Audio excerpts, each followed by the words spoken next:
Let's turn our attention to South Africa, where Orania's leaders are knocking on Donald Trump's door, seeking for his help to become independent state.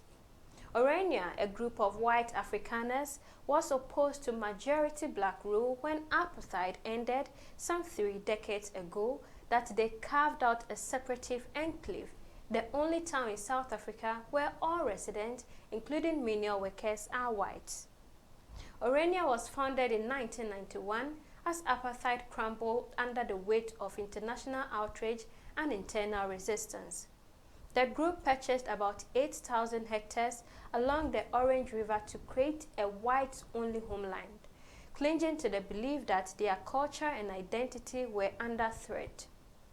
Fast forward to today, and Orania has grown to a population of 3,000, boasting of its own flag, currency, local taxes, and even solar-powered energy independence. Oranians, who are descendants of Dutch settlers, resisted British rule and later institutionalized racial segregation through apartheid. Their ideology was fueled by a mix of racial superiority and fear of losing cultural dominance.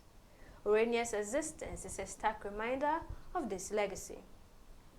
Last week, Orania's leaders traveled to the US, meeting with right-wing influencers and Republican politicians. Their pitch? South Africa is too diverse to be governed centrally, and Orania deserves recognition as an autonomous entity. The leader of the Orania movement, Jules Stridom, told reporters that, quote, "We wanted to gain recognition with the American focus on South Africa now," unquote. The leaders of Orania met influencers, think tanks, and Republican politicians in New York and Washington. Stridom said, and I quote, "We told them South Africa is such a diverse country that it is not a good idea to try and manage it centrally." While they claimed that they are not seeking handout, they want investment to support their growing population and infrastructure. The Trump administration has yet to comment, but the separatists are riding a wave of support from American conservatives who see them as kindred spirit in the fight against diversity policies. Could this be the start of a global trend? Right-wing movement aligning across borders to resist multiculturalism?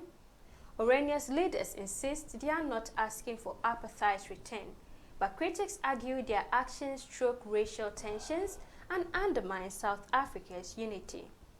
Orania's quest for statehood is a cautionary tale of what happens when fear and nostalgia collide. While they may frame their mission as cultural preservation, the world sees it for what it is, an attempt to rewrite history and reclaim lost power. If Trump entertains this plea, it won't just be a nod to separatism.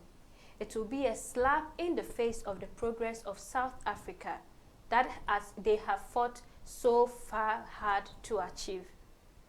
What do you think? Should US President Donald Trump assist them or ignore their plea? Share your thoughts in the comments below, and don't forget to like, share, and subscribe for more.